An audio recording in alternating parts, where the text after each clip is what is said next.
Nick COVID ain't no joke, man. Yeah.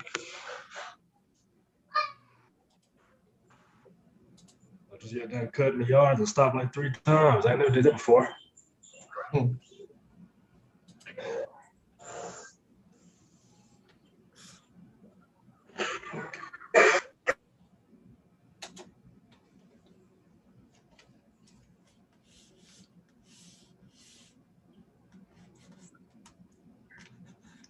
I can get this one to work, it looks like, maybe.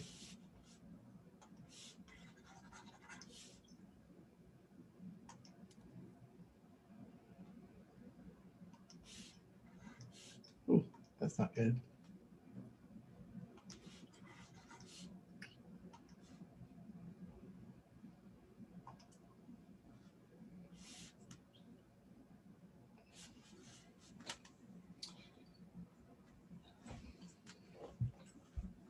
All right.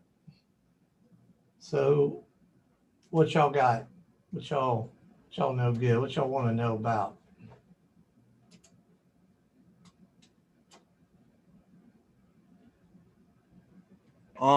I really didn't have any questions. I worked on the study guide. I just log back in just to listen in, to see if I might miss something during the Gotcha. during the first lecture, and just get more insight. Gotcha.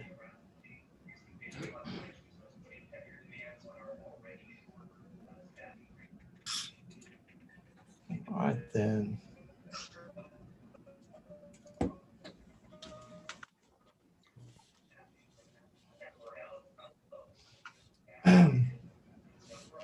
Oh, I think I got something. All right. I was looking at glycogenolysis. Mm-hmm. It goes pretty deep in terms of like cellular compounds and like makeup and very heavy stuff. And like I know what it does. Okay. I won't say it in case I don't know what you're. I know Oh, no, said, you could say if you need to. no, well, I mean, it's a breakdown of glycogen and Right. into glucose. But, you know, when I'm looking at it on other websites, it goes real deep into like this molecule and then into that molecule and where they combine on which sites. And, you know, I don't want to overwhelm myself, so to speak. So, you know, I know what it means overall. I just want to, and I haven't found it in the book yet because like it's a heavy book. I don't want to pick it up yet, but I didn't know how deep it went into the book. Let me know when you look it up in the book. Okay, I'll do that. Because I carried that heavy book to football practice last night. So I know it's heavy.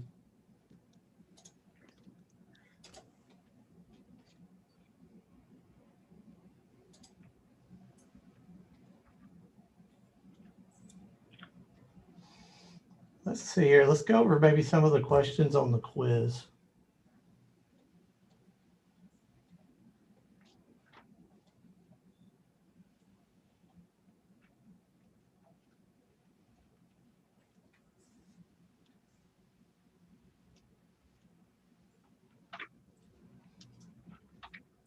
All right, so one of the questions talks about cells or organs that selectively remove, concentrate, or alter materials in the blood and then secrete them back into the body are called. And we have a choice between hormones, glands, neurotransmitters, and neoplasms. I think it's glands. That's correct. It is correct. It is glands. And question number 2 kind of throws you off a little bit, only because, at least I think only because it talks about PaCO2.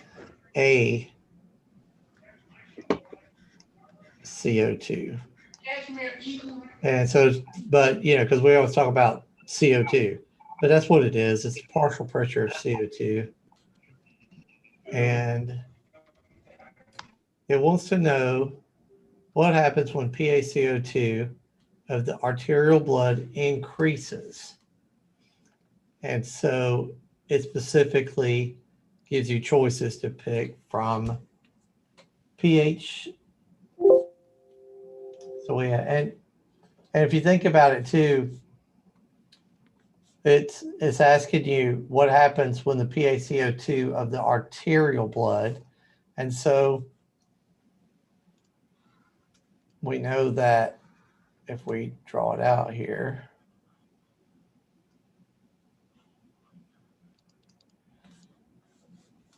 the right side of the heart over here represents the venous side.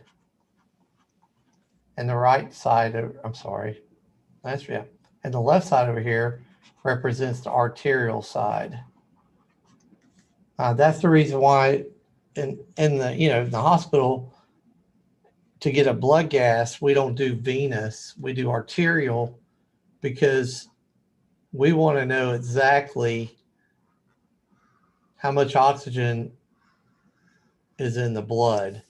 So like right here would be your having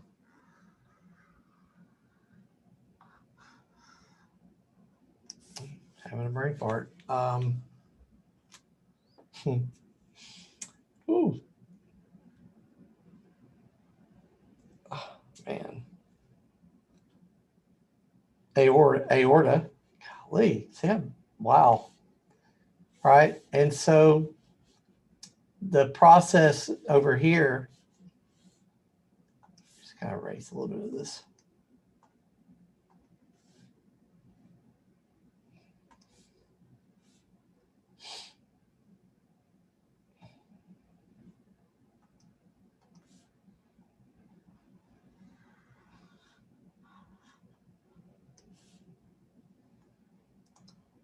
So this is going to represent oxygenated blood. And then we can draw our cell here.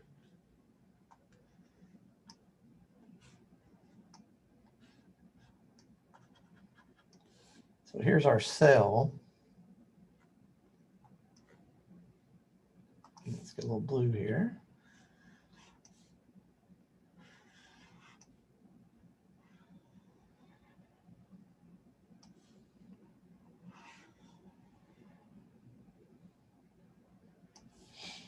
Right, so right here's the part of the blood that's oxygenated, and it's oxygenated up to the point that it gives up its oxygen to go to the cell. So it gives up its O2, but then over here it's going to pick up the old nasty CO2, and so that's your venous side. So we want to know, like when we do, that's why we do an arterial blood gas, because O2's already been exchanged for CO2 on the venous side. So we need to do like a radial artery stick or something like that to draw blood to tell us what the patient's PaO2 is, right? And so, but the question says, what happens when the PaCO2 of the arterial blood increases? So what it says is, like, normally on this side, you wouldn't have a whole lot of CO2. It'd be very little, but any increase on this arterial side could be bad, right? Because it could mean either we have a metabolic problem where we're becoming acidotic, or respiratory acidosis could be a problem as well, because an increase in CO2 means you're going to have an increase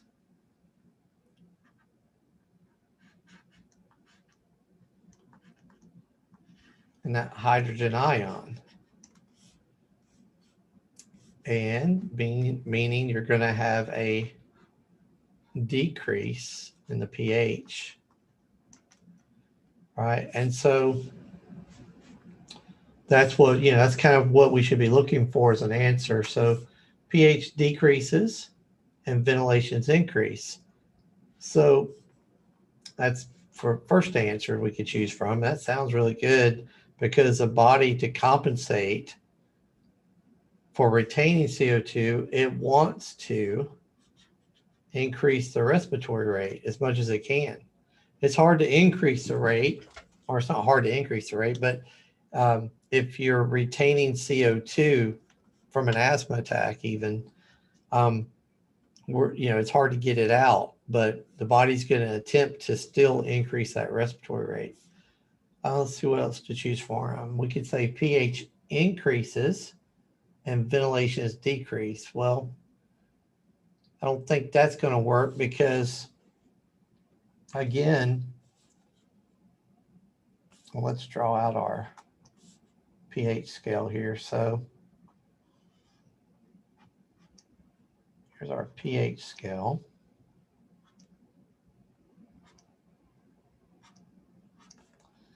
So we're going to say like 2, 3, something like that. It's going to be very acidic. And then over here, we might have, 14, 15, right? So that's going to be very alkalotic. Blood, well, 7's always kind of considered to be neutral. And blood usually likes to be about 7.35 to 7.45. So going back to the increase in CO2, it's going to increase our hydrogen ion. So that means that we have to, if we're becoming acidotic, that pH is going to go down. And so it's got to be that something that shows the pH going down. So we have another choice that says pH decreases and ventilations decrease. Not really, because we got to blow off that extra CO2. And so that's what we're going to choose from. So it's pH decreases and ventilations increase. The correct answer. That sounds good. Yeah.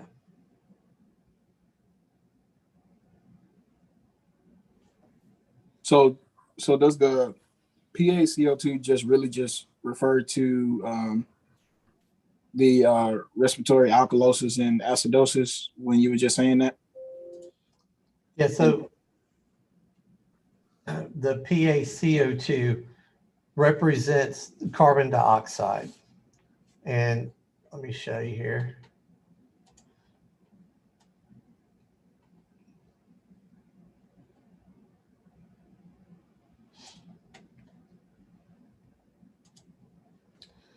So the PaCO2, if we look at here this side right here is the arterial side. Let me put it in red. The left side of the heart is the arterial side. And then the right side of the heart is your venous side.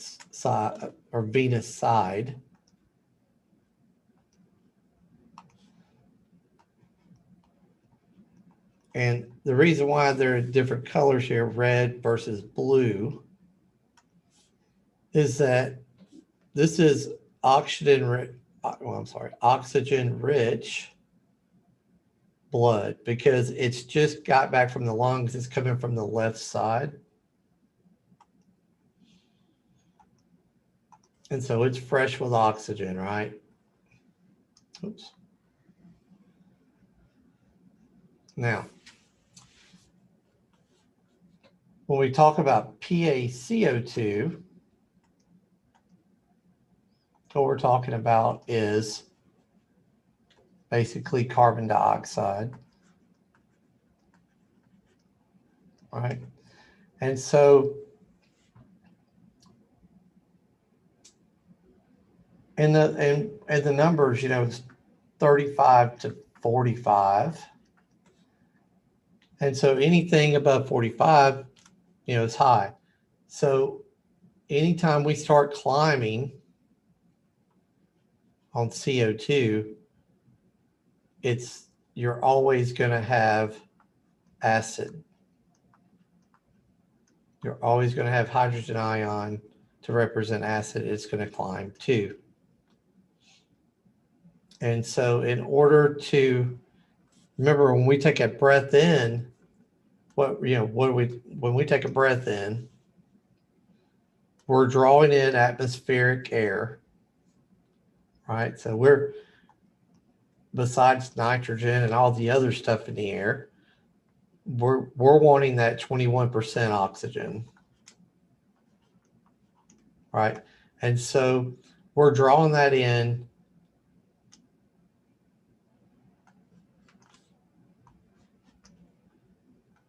Here's your lung, here's a lung, trachea. We're drawing that oxygen down to the lungs. Well, at the same time, when we go to we go to exhale, we exhale CO2. All right, so we're constantly bringing oxygen in and constantly blowing carbon dioxide out. So anytime we are, let's say we're having an asthma attack or whatever, something's affecting our ability to get rid of CO2, right? Something's not letting it out, whether we have pneumonia, asthma, bronchitis, something's causing that to be a problem for us. And so anytime we can't get CO2 out, it's going to turn to acid. Okay? Always. Always, always. So does that answer your question about that? About CO2? Yeah, I was trying to figure out also, like, if it was does anything like what is it? Like how the chemoreceptors detect certain things. Is it like detected by that? Absolutely. Absolutely. Okay. Good question. So yeah, it is. So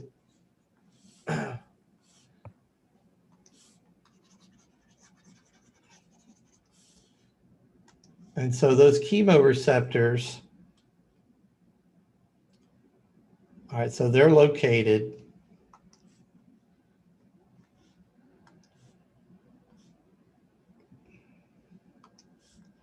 golly, come on, dude. They're located right here in the aortic arch. Okay. And then in your carotid arteries up here, they're located there too. And then if we had a brain over here, oh, let me let Sue in. Then we could draw the brain out over here.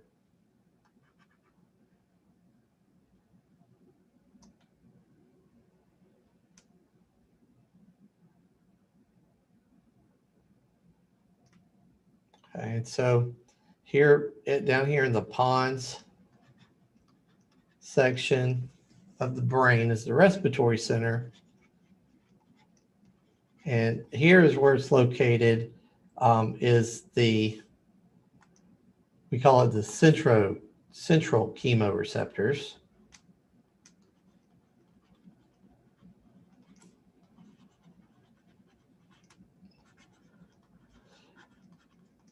And they're reading basically the same thing.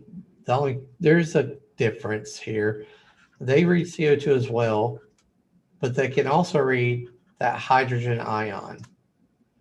So they know when they have too much CO2, and they know if they have too much acid. And so these guys will send the signal that, hey, we're increasing the amount of CO2. This cannot be good. And here from that respiratory center, they're like, yeah, you're right. It can't be good. So let's put some things into action. And so in order to reduce the amount of CO2, it's going to give some orders. And one is going to say, increase the respiratory rate. right? And so if this is your diaphragm, right? And if you had your phrenic nerve coming off here, it's going to go over here to these receptors until this diaphragm start contracting deep and fast. The second thing it's going to do is it's going to go ahead. It may go ahead and start sending, even though the kidneys are delayed in responding, it may go ahead and start that process of, of trying to get the kidneys to conserve bicarb, right? And to eliminate that hydrogen ion, right? So we can get rid of that acid that way. Right, so that would be the response, the chemical response from the brain, from the chemoreceptors, and from the central chemoreceptors. And these guys are detecting, they're peripheral, right? So they're going to report to the central, so peripheral nervous system, reporting to the central nervous system, saying, hey, we got problems, how do we fix it? So that's how it works. And so then it's all about the blood and understanding that we have a red blood cell here, right? And understanding that that red blood cell is sending off the O2, and it's picking up roughly 23% of carbon dioxide. The other, I forgot, 70 something percent, what is it called, 70% for now, is mixing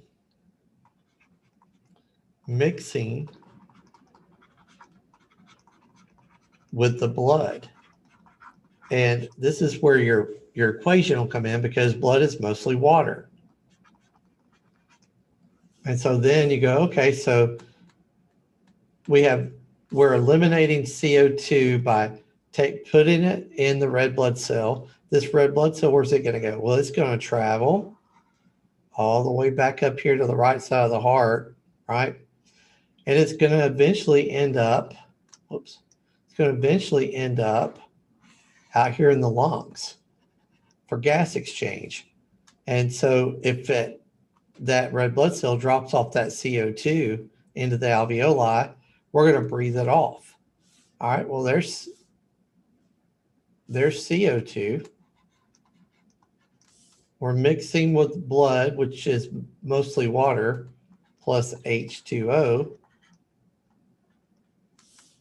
Well, we're almost there now. I mean, we got that's all we really need to know. I mean, because now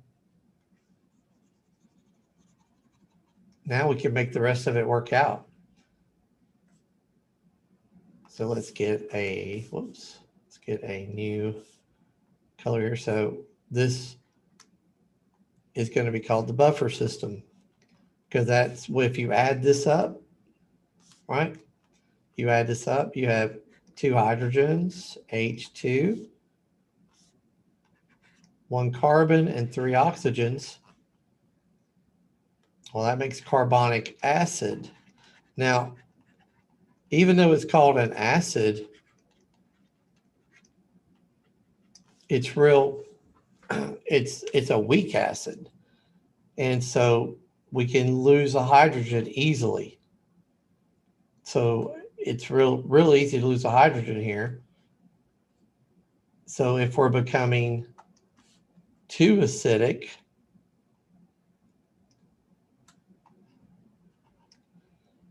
we'll lose a hydrogen. And let's just represent it. We're going to lose a hydrogen, but let's don't even represent where that hydrogen's at. Let's just say it's somewhere, and we're just going to put HCO3, and this is bicarb.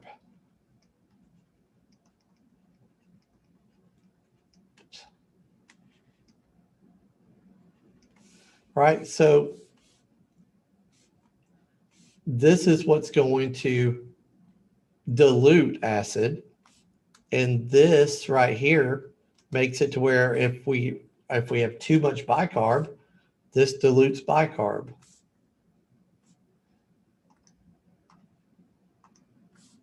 Let's take a look at it like this.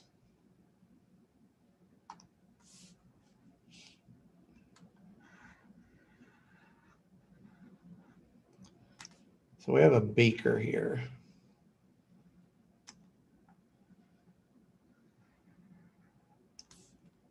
We have our beaker, or, and we're going to put some fluid in here. And let's put in this one, let's just drop a bunch of acid in here. Okay, it's got a bunch of acid all up in there. And then let's draw another one.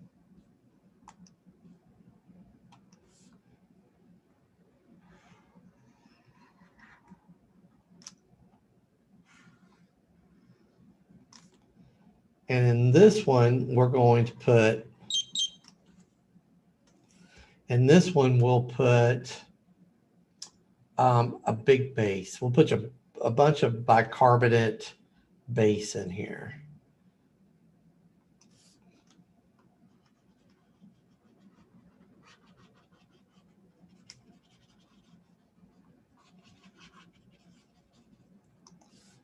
All right, so now let's draw out our equation.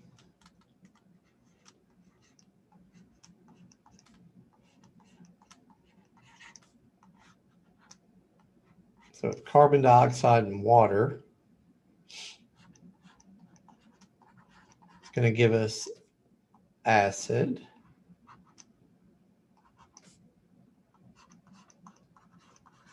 We're not even going to show that extra hydrogen. We're just going to call this bicarb. So what we have here is bicarb. And what we're going to have over here is acid. Okay. So what we need to do is we need to pick one of these guys. We need to pick either this acid or this bicarb, because what we have to do, our assignment, is, all right, so our assignment, we'll call this beaker number 1, beaker number 2. It's we need to dilute each to become, we'll call it neutral, to become neutral. Right, and when we talk about neutral, we're talking about the pH scale. So let's draw it out here. All right, and so we're going to call neutral 7. We're going to say if it, 1's going to be acidic and 15's going to be alkalotic. Okay, so we need to return this to 7. It's currently the pH of this acid that's right here is currently 3. All right, so do you guys want to put more acid in here to see if we could get the pH to go to neutral? Or do you want to put bicarb in here with this acid to see if we can get it to go to neutral? Bicarb. Bicarb. Bicarb, okay. Right, so if we put bicarb in here, bicarb lives over here, right? We got some bicarb over here, right? And this is acid, already noted. So if we put bicarb in here,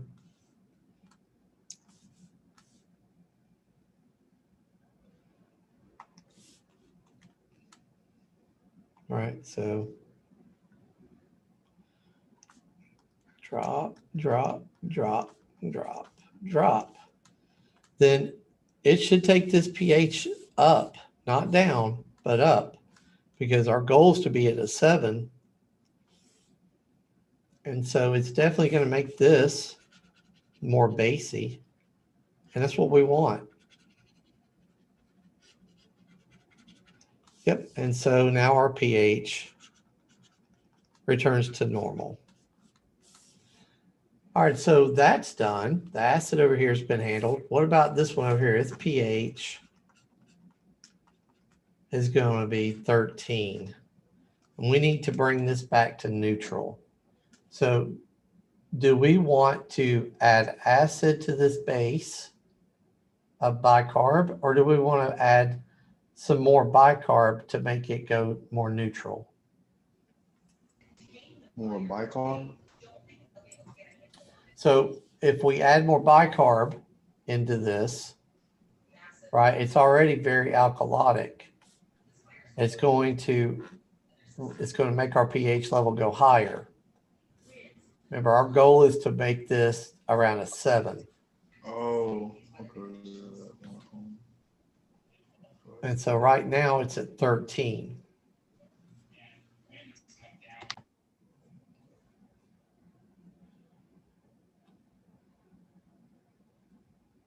So what would you guys think we might ought to put in here?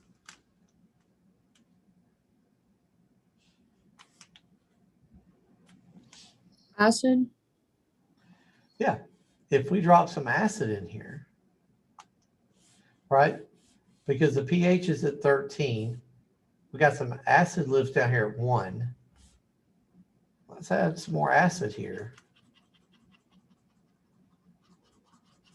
Right? And that's going to help this pH tremendously. And it's going to return it to 7. It's going to bring it down. Right? And that's what you're looking at. So we have a pH, let's say we have pH again of 13. We need to be at a 7. Which one brings it back down to 7? And so obviously we need acid, but down here, our pH level is low. We're down here touching acid, right? So we need to come back towards alkalotic. And so if we want something to be more alkalotic, we're going to have to add bicarb. And that's going to help that pH go back up towards 7. And you notice too, when we do that, right, that pH is at 3, it shifts to the right towards this, right? That reaction shifts to the right. But if you're too bicarbonate up here, that reaction, which way does it go? It goes to the left.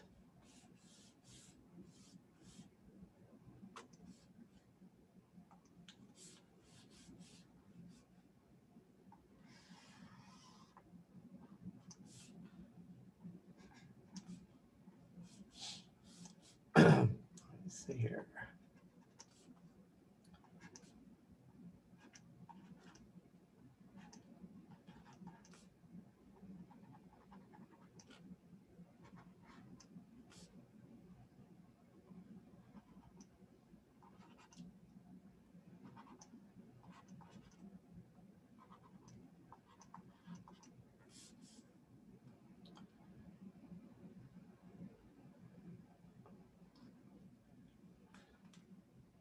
So 7 is always considered neutral, just a neutral number. And blood is usually 7.35 to 7.45. That's for blood, right? And so if something's really acidic, it's going to be below 7.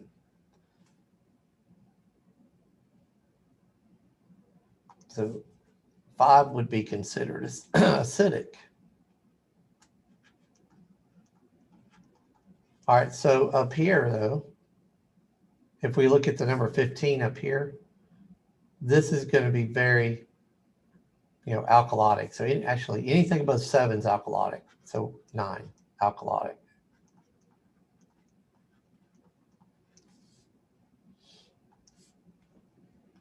All right, so now let's take a look at this. It's kind of interesting.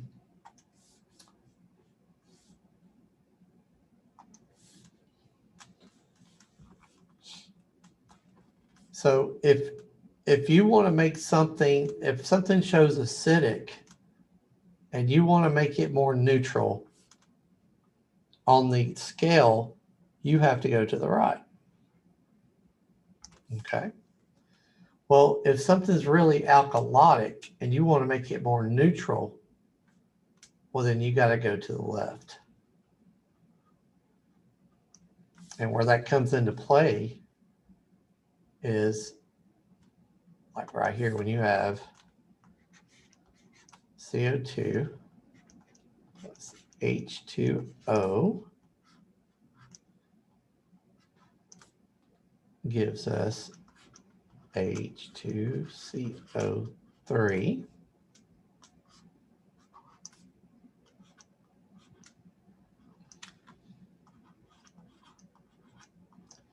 All right, so if you take a look at this, these arrows represent a reaction that can go to the right or to the left.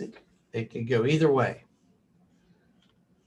So we just said up here, well, if you need to become more alkalotic, you're going to go to the right. Okay, well, this is carbonic acid. And by name, it's acid. And here, this is bicarb, and it is a base.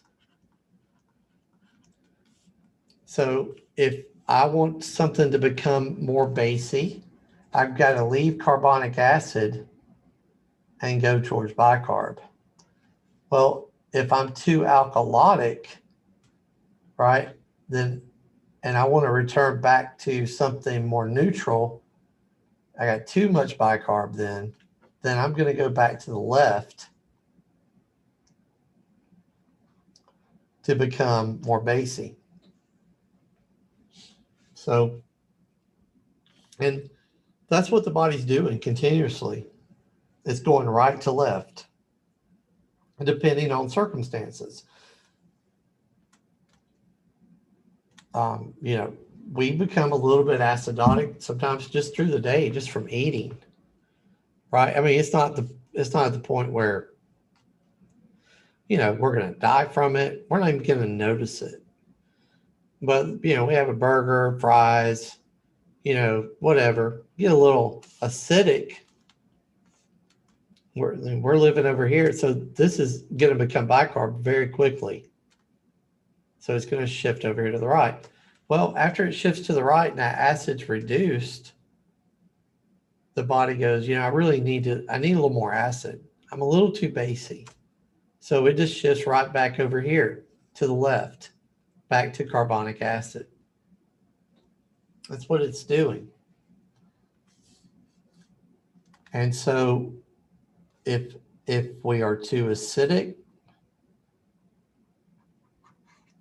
usually that's from too much carbon dioxide, which increases hydrogen ions. And so you've got to get rid of it.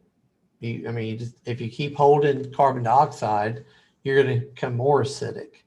So the only way to get rid of it is to breathe faster, increase the respiratory rate.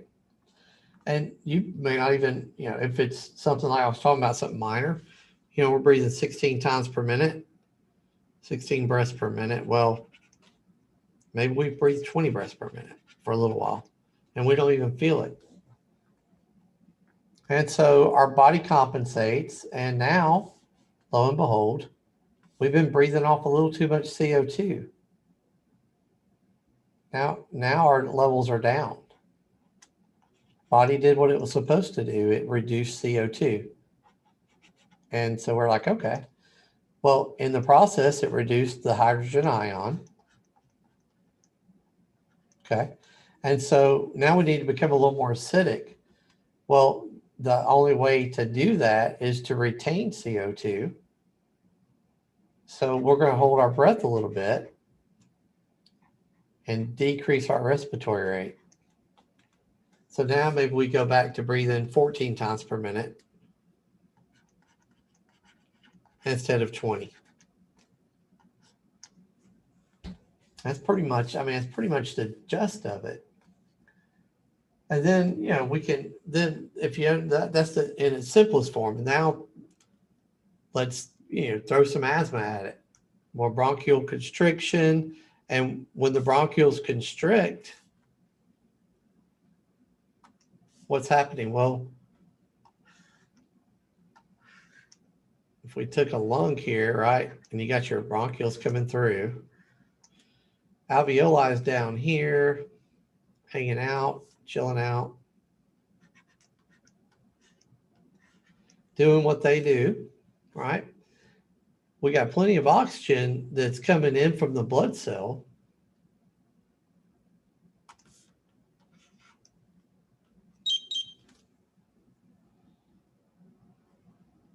One second, guys. Sorry. Right, the brother wants to page me while we're in, or text me when we're in class.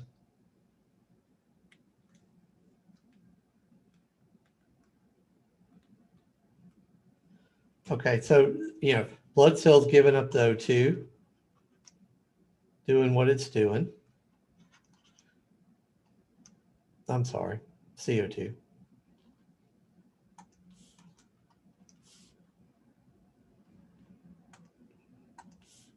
You know, it's taking on the CO2 and, you know, he's giving up O2. Everything's going great.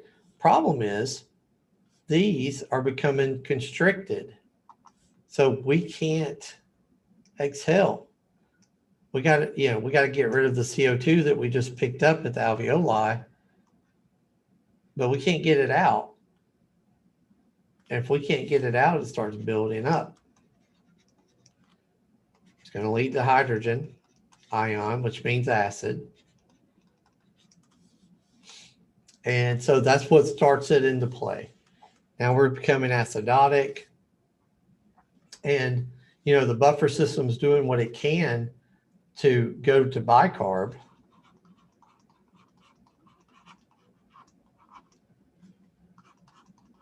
It's doing everything it can to get over here to the bicarb.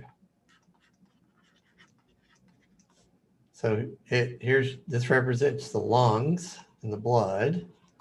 Lungs, blood, right? It can't, so it's doing everything it can to go towards HCO3 bicarb, you know, to try to reduce the pH as much as it can. But something's going to have to be done to get these bronchioles open. Otherwise, you know, the patient might be in real trouble because this is only going to get worse. More hydrogen. More hydrogen. This is going to keep coming.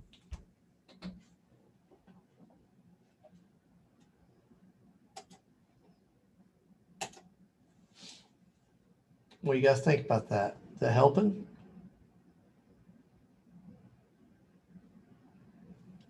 Yeah, pretty standard. Sir. Helping a little bit?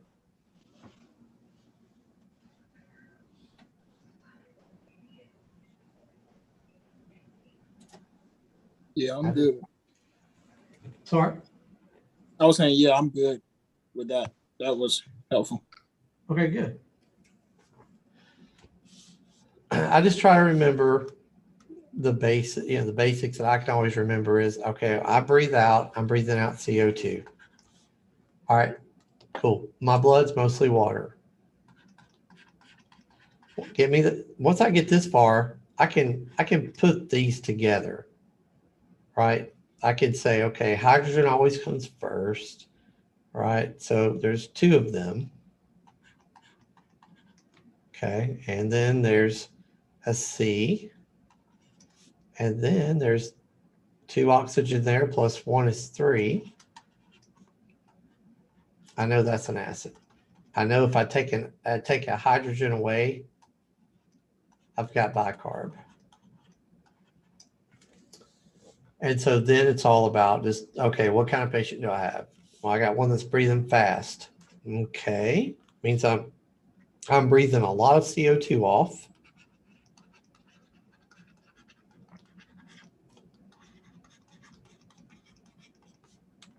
Okay, I'm breathing fast. Okay, now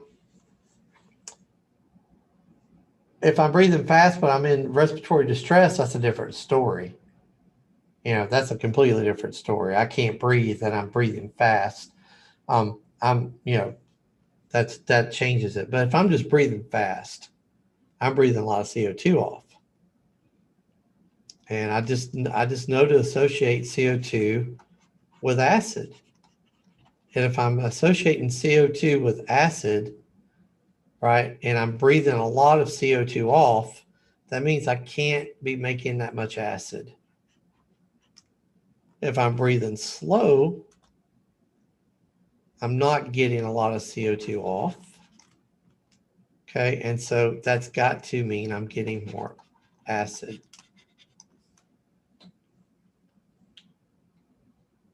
And if I'm breathing fast and I got a problem with my bronchioles, I know that I can't get CO2 out. So I can be breathing 40 times per minute, but if I'm not getting CO2 out of those bronchioles, what good is it going to do me, right? I'm still going to not be achieving the goal of getting rid of it. It's kind of like bad gas. You know, you get some bad gas at the QT, you fill it up in your car, and you know in a couple miles it starts kind of skipping a little bit. So you got a choice. You can go drain the gas tank of 18 gallons, or you drive that gasoline off until you can get new gas, right? It's the same concept here, you know, until you can fix that CO2 to bring it back to some form of normal, you're gonna have symptoms. Just are. Let's see if there's anything else in this quiz.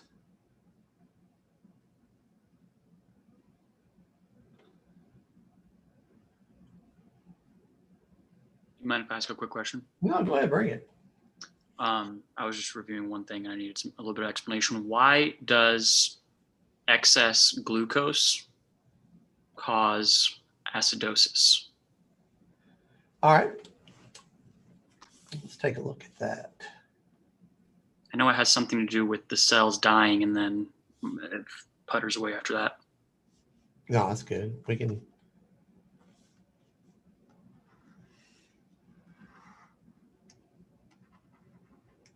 So.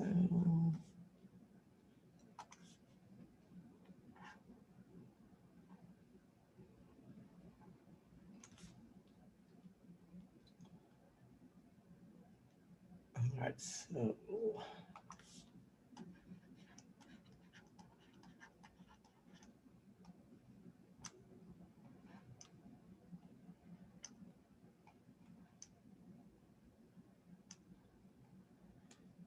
All right, so we have our glucose here.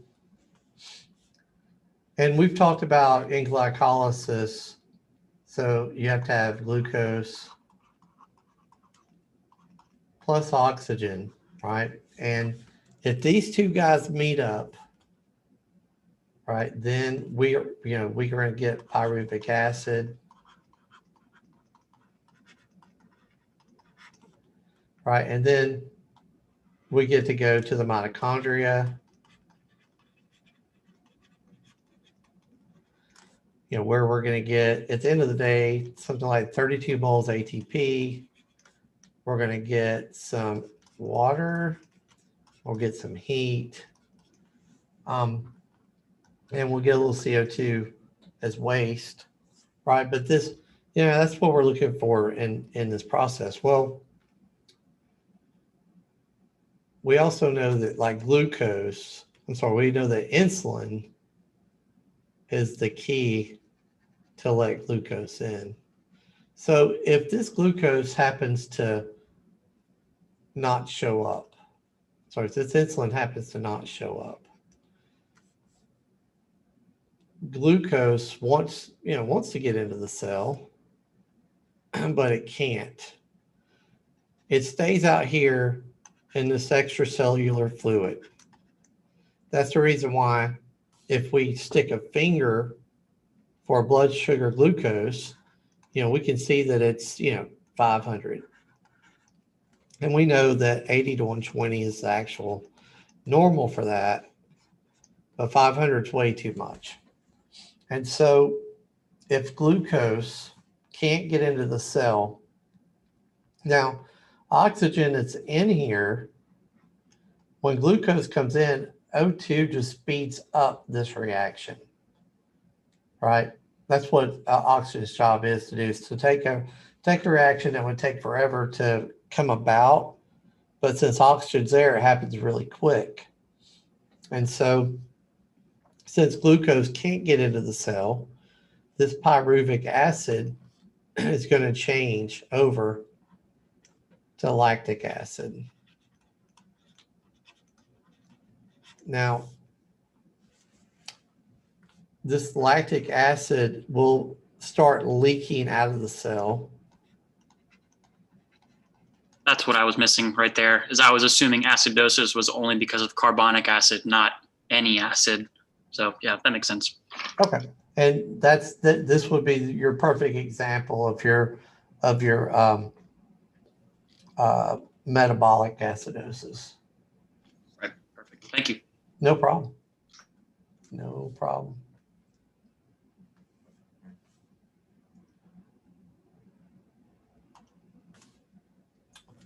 All right, one more question. Yeah, go ahead. As far as osmotic, I'm sorry, not osmotic, osmosis.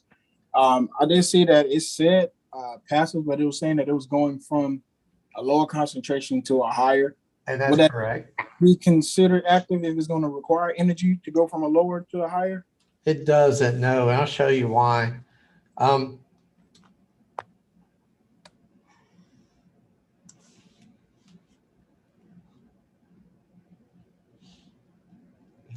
see here.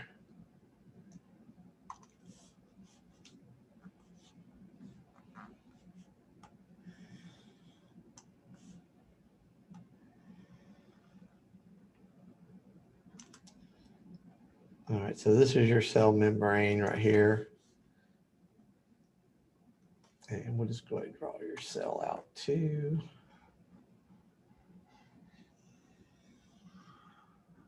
All right, so inside here is intracellular fluid. And out here is extracellular fluid on the outside of the cell.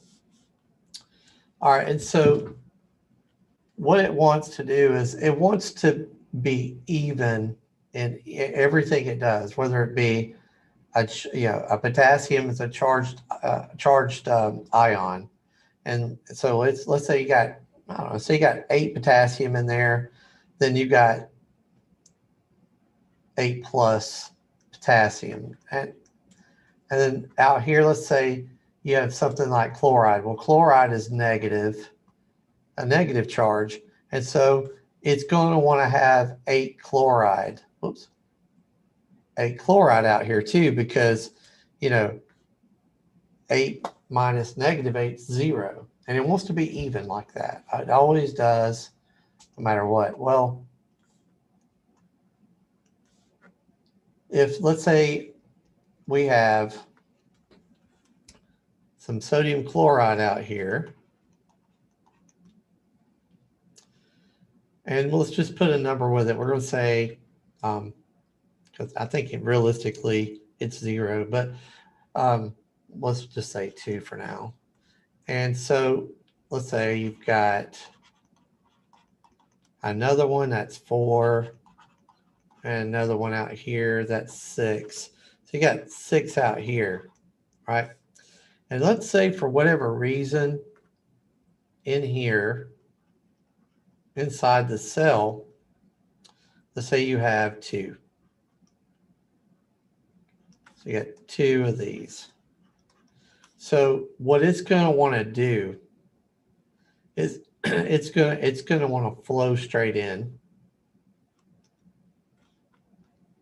and provide this cell inside, no matter if it needs it or not, with 4 NaCls. The reason why it doesn't cost any energy is because it's fluid. It's like water. It's a liquid. Okay, and it takes really no energy at all because the way the membrane's set up to let that water in or to let this water out. It's no energy at all. The problem comes in with something. The reason why it's so complex is because you have something called a hydrophilic head. And then the opposite of that is these, the tail of this. Now, the head loves water, the tail, it doesn't. That's why it's tucked up in here like this. And so problem is, though, just to make a long story short, really, is it has a polar charge. And so anything that comes along, like potassium, right? It doesn't want potassium to come in because they're kind of alike. And so potassium says, hey, I'm gonna come in. He goes, no, you can't come in because you're an ion, and I don't let ions in. But now sodium chloride in the liquid form here, it's liquid, so I'm not even looking at that. It just floats right in without a problem. But these guys out here, they stay in guard looking for anything, that looks like it's a charged substance, anything like that it's going to block it. So if I want to get something like potassium across, then we're going to have some channels that are selective, and like the selective mediated channels that we talked about as part of active transport to, stimulate that to open up a gate or a channel to allow my potassium to go in, because that's, it's a charged particle. But if you're not a charged particle and you're in a liquid form, then the way the membrane's set up is it doesn't cost it anything to let you come through. Does that make any sense? Yeah, so basically it just has to like disguise itself to just get in if it's just a regular ion or so. Yeah. If it's something like a charged particle, then it's not going to get through the membrane. These guys are very polar, and they're going to say, no, you can't come in. But okay. Yeah, so but if you're a liquid, then you can just go right in. They don't care. And it's just the way the membrane's set up. And that's really kind of like how muscle contraction happens. It's through charges and things like that. And that's the reason why I guess it's designed that way. So yeah, so fluid can go through just fine, no problem. And that's why we have osmosis. And, so that, osmosis can define that from a lower concentration to a higher concentration.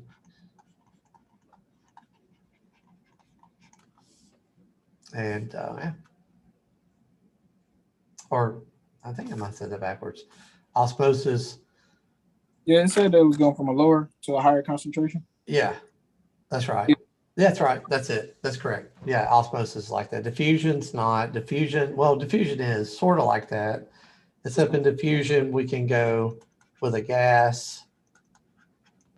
It can be a solid.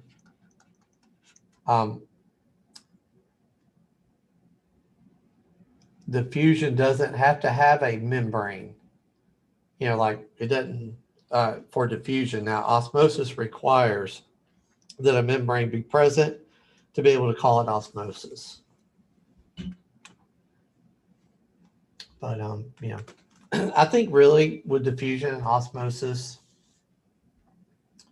don't get too hung up on that because, like I said, this book was designed to take 0 to A, right? Kind of like we're doing now. But it mentions that part of diffusion because you've already learned that part. You understand it as far as how CO2 and O2 diffuse from the red blood cell into the alveoli. And it takes a while to get that, but y'all are there. Y'all got it. So don't let osmosis mess that up. Just know that osmosis is all about liquid and all about the cell. And you'll be fine. Okay. Okay. Thank you, sir. Oh, you're welcome.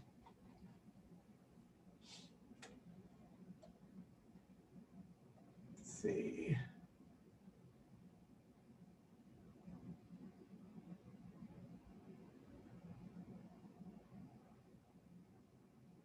Yeah, so one of these questions is kind of tricky. The primary waste product of metabolism. Well, usually any type of waste is going to be CO2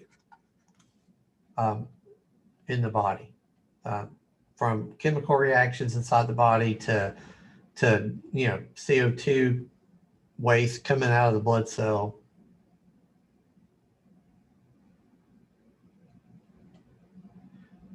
All right, good job.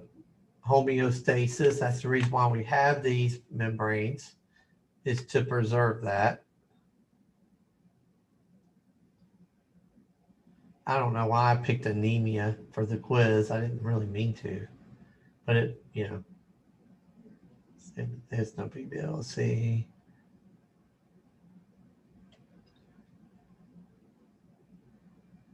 So, so what physiological reaction occurs when a person's blood sugar level falls, right? And so, again, you got your cell, right? And you got your glucose.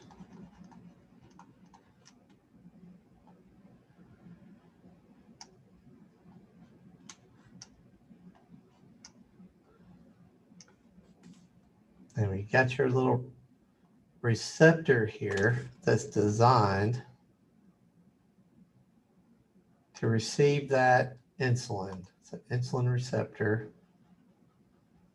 And so there's insulin, right? And so when somebody's blood sugar falls, that means that, because not all of these cells are going to be open to receiving the insulin, because we don't have that kind of insulin around, right? So, I mean, we got a lot of cells. And so we can't all be like, all of us guys be taking on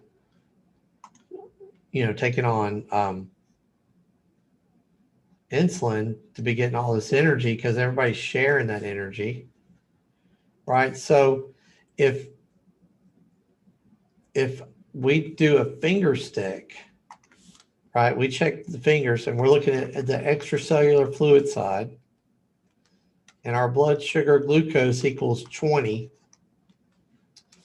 then we got way too much insulin going in all of these cells, and they only get in the cell through insulin.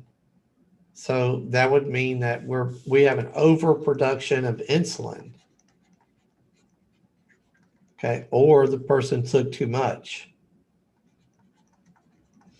And the same holds true if that blood sugar obviously was really high. That would mean that we're losing insulin. We don't have enough, and that glucose, instead of going into the cell, it's not going in the cell. It's accumulating out here, right? It's not making it in, and we can do that finger stick, and we see that blood sugar glucose of 600. So yeah, so that's what's going on there.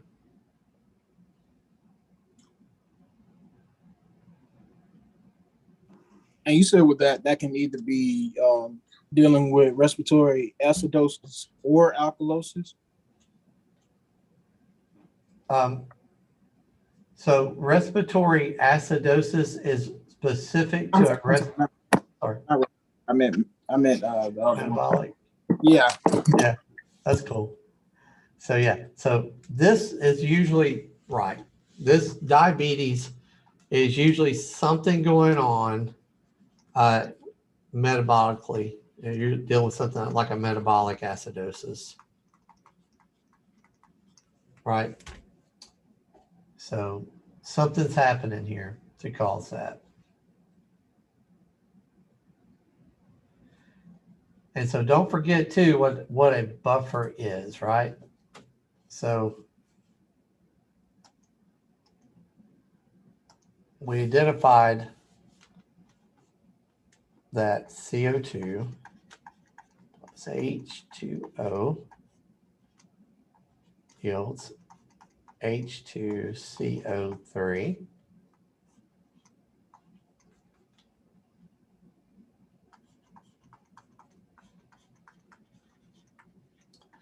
So a buffer is somebody that can do one or two things. It's either going to give away this hydrogen, right? And we have bicarb now. Or if we're too alkalotic, it's going to come back over here and take that hydrogen back. It's all about the hydrogen. A buffer is either giving a hydrogen up or taking a hydrogen back. And so they call that either absorbing, absorbing a hydrogen, maybe they call it that, or giving away a hydrogen, but that's what a buffer is. And so don't think, that was my problem, I think in school was, I was like, a buffer can't be an acid, because I'm thinking of like a buffer's got to reduce acid, but not necessarily. A buffer can increase acid or decrease acid. That's why it's a buffer. So don't think of it that way. Think of it, it's either going to help your pH to go down or help your pH to come up. And that's what a buffer is. Okay. Because I always think buffer, like a buffer has to reduce. I don't know why in my head that's what I used to think, but I would think a buffer's got to reduce, right? But it doesn't. A buffer is just that. It's either going to give it's either giving you something to reduce acid or giving you acid. Okay, so it's good. It's pretty much good to say we're looking at this, flow of this equation, more acidic to the left, more basic alkalosis to the right. That's it. Okay, and it sounds like you got it. So like the idea of like a metabolic alkalosis, you said was the OD on a medicine. Yep. Okay. That's it. Or diabetes. I mean, pretty much it.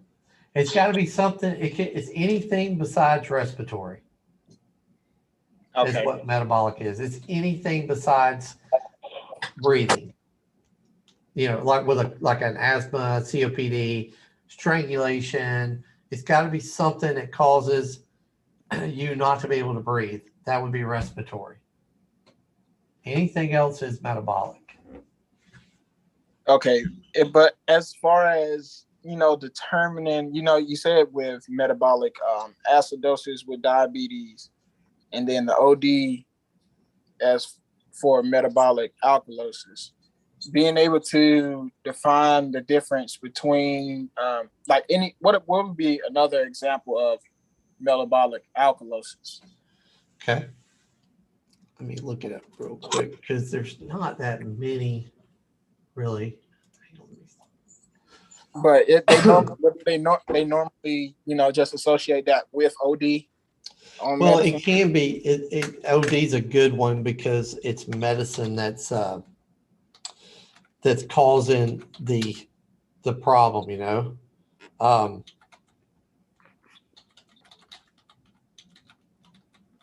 Let me see real quick. I'll come up with see what I can come up with. So examples like ingestion of aspirin. That's what I thought. Which gave me. So aspirin can over an OD on aspirin is one. Oh, that's a good one too. I didn't think about it. You know how the kidneys can, the kidneys can tell to reserve bicarb, whatever. Well, somebody who takes too much of their water pills, there's something called Lasix that helps people to pee a little more to reduce their blood pressure. Well, somebody overdosed it on a water pill, Lasix, can cause metabolic acidosis. And that would cause, they said, be hydrophobic. Yeah, it would, well, actually, it would make them metabolic acidosis. I'm sorry, metabolic alkalosis, because they would be peeing off too much bicarb and too much hydrogen. So here's an example of metabolic alkalosis.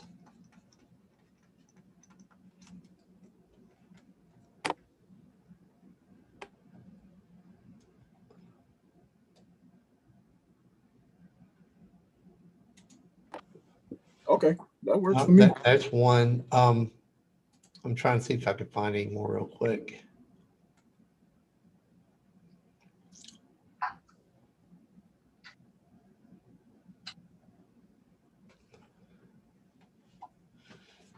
Another example for metabolic acidosis would be like kidney failure, because then you can't pee off that hydrogen, right? And so it just collects and collects and collects and makes you very acidic.